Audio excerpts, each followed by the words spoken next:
देखिए आज हम कंप्यूटर की बुनियादी जो मालूमात है वो हासिल करेंगे। तो क्या है, कंप्यूटर पूरा है ना, कंप्यूटर सिस्टम कहलाता है। अब ये जो है इतना जो स्क्रीन है इसको क्या बोलते हैं, मॉनिटर। क्या बोलते हैं, मॉनिटर। हाँ, और ये जो जिस पे बटन है लगे हुए है ना, इसके वो बटन है ना, सब 1 2 3 4 से लेके अल्फ़ाबेट भी है, ठीक है, ABCD पूरी इसमें सब है। तो इसे क्या कहते हैं, क्या कहते हैं, कीबोर्ड।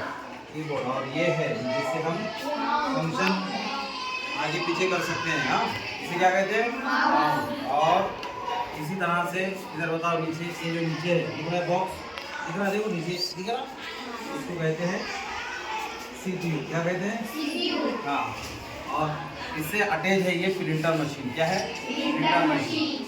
कंप्यूटर में जो हम टाइप करते हैं उसको हमको बाहर निकालना है कागज़ पे, तो इसकी मदद से उसको बाहर निकाला जाता है।